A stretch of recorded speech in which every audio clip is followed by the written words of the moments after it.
환경부 블랙리스트 의혹을 수사하고 있는 검찰 수사가 청와대로 바짝 다가가고 있습니다.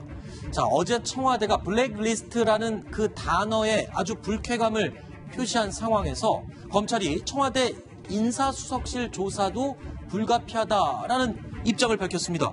자, 대표적인 사례가 이 환경공단 이사장 선발 문제다. 지금 그렇게 얘기를 하고 있죠. 검찰 입장입니까? 그렇습니다. 예. 검찰에서 봤을 때는 환경부 산하에 있는 환경공단 이사장 그리고 네. 감사 선임 과정에서 그러니까 추천위원회에서 만점 처리를 해서 그냥 높은 점수를 주고 올려도 네. 다 탈락을 한 겁니다. 네. 알고 봤더니 환경부에서도 청와대 오더가 있었다. 이런 진술이 있었다고 하고요. 아하. 그러다 보니까 결국은 청와대 인사수석실을 조사하지 않고는 이 사건의 진상을 밝힐 수 없다. 이렇게 지금 검찰은 보고 있습니다. 네. 그러니까 환경공단 이사장 선발 문제에서 그러니까 청와대의 지시가 있었다라는 증언까지 지금 확보를 했고 거기에 추가로 한 가지가 더 있습니다. 동아일보 보도 내용인데 환경부에서 특정 인물의 채용 모범 답안까지 미리 제공을 했다. 후보에게.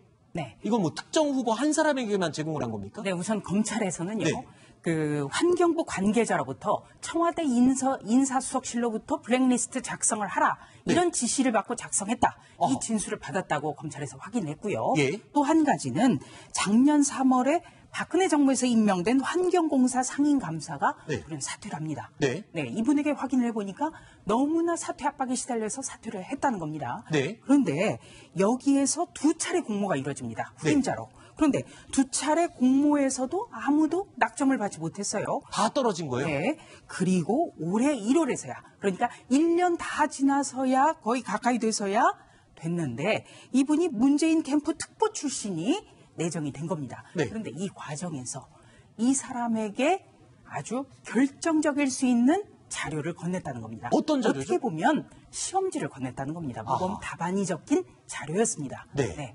그래서 저는 문재인 대통령이 과거에 했던 말이 굉장히 떠올려집니다. 기회는 평등하고 네. 또 과정은 공정하며 결과는 정의로울 것입니다. 네. 최진봉 교수님. 네. 그 건네줬다는 자료가 네. 뭐 이렇게 당선이 아니죠. 말하자면 이 통과할 수 있는, 합격할 수 있는 결정적인 증거가 될 수 있는, 자료가 될 수 있는 내용입니까? 도움은 줄 수 있다고 봐요. 이게 내용이 뭐냐면 공단 업무 계획이에요. 그러니까 무슨 모범 답안 이렇게 얘기하면 무슨 시험이 있고 답안 이렇게 보는 건 아니고 네. 공단이 어떻게 업무를 하고 있는지 하는 그런 계획인데 미리 좀 전반적인 것을 꿰고 갈 수 있는 그런 자료가 되겠죠. 그렇죠. 왜냐하면 이제 공단에서 뭘 하는지 알고 가면 아무래도 네. 답변이 좀 수월하지 않겠어요. 아하. 모르고 가는 것보다는. 그러니까 일반적으로 그냥 인터넷상에 나오거나 홈페이지에 나오는 내용 말고 업무 계획을 보게 되면 구체적으로 어떤 업무를 하고 있는지를 알게 되고 그러면 이제 심사하는 사람들이 질문했을 때 답변하기에 훨씬 유리한 입장에 설 수밖에 없죠. 네. 그런 점에서 본다고 하면 공단 업무 계획을 받았다는 것이 도움이 된다고 저는 봐요. 근데 이제 중요한 것은 이게 유성찬 지금 이제 상임감사가 된 분, 이분은 이걸 모든 사람한테 준 걸로 알았다는 거예요.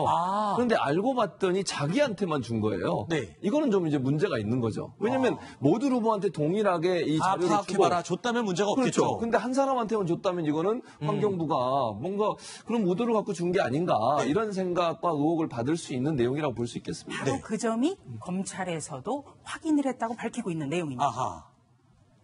자, 이 야당에서는 즉각 청와대 해명에 대해 반발을 하면서요. 검찰을 향한 엄정한 수사를 촉구하기 시작했습니다. 검찰에게 일종의 가이드라인을 제시하는 거죠. 검찰에게 당부합니다. 이번이 정치검찰의 오명을 벗을 수 있는 기회입니다. 국민을 믿고 살아있는 권력을 향해서 칼을 뽑아줘야 됩니다. 잘못하다간 검찰도 무너지고 국가도 무너집니다. 김태현 변호사님. 네. 자, 김병준 비대위원장이 이런 얘기를 했어요.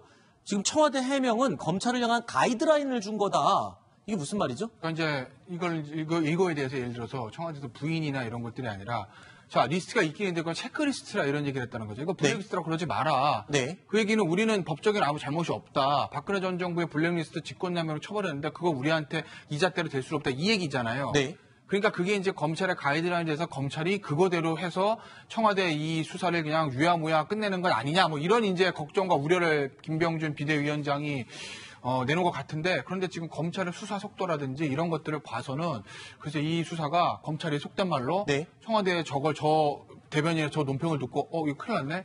이거 블랙리스트를 하면 우리 다치겠는걸? 네. 그러니까 체크리스트로 그냥 덮자라고 할 것 같지는 않아요. 아, 왜요? 왜냐하면 검찰 수사도 굉장히 빠릅니다. 네. 그리고 사실은 이게 빠르다는 거는 증거를 그만큼 많이 많이 확보한다는 확보한 거죠. 것 같아요. 그리고 예. 이제 국정농단 사건 때부터 나온 건데, 네. 여기 다 두 분 잘 계시지만, 이 검찰이 이런 수사를 할 때 언론을 통해서 이제 보도가 되는 부분들은, 네. 검찰의 사실은 이렇게 언론을 상대로 조금씩 수사하다가 흘리는 측면들이 있어요. 네. 그건 왜 그렇겠어요? 여론을 좀 유리하게 해서 본인들의 수사에 동력을 받으라는 거죠. 네. 수사를 방해하는 세력에 대해서 장벽을 치고 수사를 밀고 나가기 위해서 좀 여론을 환기시켜서 사실은 어떻게 보면 이제 언론을 조금 이용하는 측면이 있거든요. 근데 지금도 계속 이 수사가 진행되면서 언론을 통해서 수사 상황, 예를 들어서 환경부 관계자들이 청와대 지시가 있었다는 진술들이 있었다는 것들이 흘러나오고 그게 이제 언론에 보도가 되고 조간신문 사설에까지 실립니다. 하다못해 소위 말하는 진보 언론이라고 불리는 신문에서도 이 부분에 대해서 굉장히 질도 높게 현 정부를 질타하는 걸 사설까지 실리거든요. 네. 그러니까 검찰의 입장에서는 지금 수사에 탄력을 받았는데 네. 청와대 김의겸 대변인이 저렇게 체크리스트라고 단어를 썼다고 해서 거기서 무서운데? 하고 수사를 덮겠어요? 아하. 이거는 끝까지 그냥 밀어붙이겠다는 상황인 거죠. 그렇기 때문에 저게 가이드라인으로 줄 의도가 있었는지 모르겠지만 실제로 그렇게 해서 검찰이 영향을 그걸 받을 것 같지는 않다. 영향을 받아서 수사 알겠습니다. 여기서 멈추려고 것 같지는 않습니다. 네. 제가 좀 부연 설명을 하자면요. 청와대에서는 블랙리스트가 아니라 체크리스트다. 그냥 점검한 것 뿐이다. 그러면서 수사를 지켜보자. 이렇게 얘기를 하고 있거든요. 이 얘기는 수사 대상이 아니더란 얘기입니다. 네. 그래서 야당에서는 가이드라인이라고 반발을 하고 있는데 아하. 우선 검찰 수사는 굉장히 쉽다라는 얘기가 검찰 내부에서 나옵니다. 왜냐면요.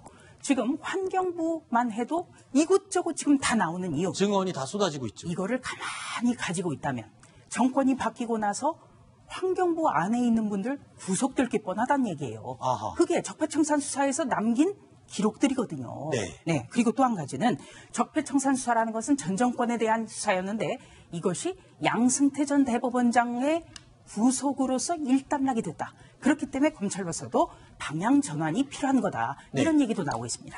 최준봉 교수님. 예. 근데 이런 상황에서 지금 탁현민 전 선임 행정관이 바로 이 시끄러운 환경부 논란에 또 가세를 했어요. 어떤 내용으로 지금 또 뛰어든 겁니까? 뭐라고 얘기하면 블랙리스트란 밥줄 잘라버리고 결국 모든 것을 포기하게 만드는 것이다. 근데 본인도 피해자라는 거죠. 그 당시에 사실은 예전에 이제 박근혜 전 정부 때 네. 박현민 행정관도 그 당시에 이제 이 블랙리스트 이름이 올라가 있었죠. 그러니까 네. 문화, 예술, 체육계 그랬죠. 그 이제 민간인들을 대상으로 8,000명 정도에게 불이익을 준 거잖아요. 예를 들면 뭐 예산 지원 안 하고 네. 예를 들면 뭐 지원하더라도 그걸 못 받게 하고 이런 문제. 그러니까 본인이 그걸 경험했던 사람으로서 그런 문제 그게 안 좋다는 부분을 강조해서 얘기한 것 같아요. 근데 그러면서 이제 탁현민 행정관은 아마도 제가 그냥 이건 추측입니다. 탁현민 네. 행정관 얘기한 게 아니니까 이번에 이제 이 사안 같은 경우에는 민간인을 대상으로 해서 8,000명이나 되는 사람들에 대한 그런 건 아니고 네. 정부가 아마 이제 청와대는 전체적으로 이제 관리를 하기 위해서 어떻게 돼가고 있는지를 보고를 받은 거라고 주장을 하고 있고 네. 지금 현재까지는 검찰이 조사하고 있고 물론 진술은 나와 있습니다만 청와대가 직접적으로 개입해서 이렇게 하라고 지시를 했는지에 대한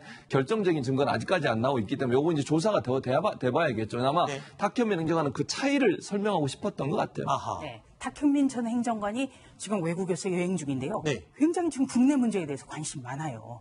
네. 뭐 있던 곳이니까 예. 있던 곳이니까 아니라 늘 마음은 여기에 있는 거죠. 그렇죠. 그리고 또 블랙리스트 사건에 대해서 자신은 전 정권의 블랙리스트 사건을 비판하면서 지금 현재 벌어지고 있는 환경부 등의 리스트는 블랙리스트가 아니다. 이런 글을 썼거든요. 네. 그런데 탁현민 전 행정관의 글을 보면 블랙리스트의 규정을 너무나 잘했어요. 네. 밥줄 잘라버리고 결국 모든 것을 포기하게 만드는 것 이렇게 규정을 했습니다. 네. 지금 환경부만 하더라도요. 표적 감사를 했습니다. 그리고 그 사람이 사퇴를 할 때까지 계속 사퇴 종용을 하고 압박을 했어요. 네. 그래서 일자리를 뺏은 거죠. 네. 그렇다면 이것이 블랙리스트가 아니고 뭔가 이런 생각을 지울 수가 없습니다. 근데 이제 한 가지만 제가 첨언해 드리면 물론 저는 어떤 형태로든 압박을 가하는 건 잘못됐다고 생각해요. 네. 어느 정부든. 그러니까 모든 정부들이 그렇게 해왔잖아요. 낙하산으로. 네. 근데 이제 청와대에서는 또 뭐라고 부연 설명을 하냐면 실제적으로 24명의 명단이 있었거든요. 환경부 네네. 소위 이제 환경부의 명단 안에 네. 그중에 5명이 임기를 못 마치고 그만두고 9명은 임기를 다 마친 뒤에 그것도 네. 지난 뒤에 이제 그만뒀어요. 물론 그렇게 했다고 해서 그게 문제가 없다 저는 그렇게 보질 않아요.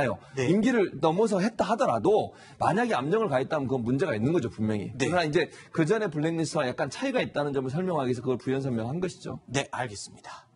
자, 이번 이야기는 여기서 마무리하고요. 8번째 소식 오늘 저희가 6.15 꼽은 내용 살펴보겠습니다. 만나보시죠.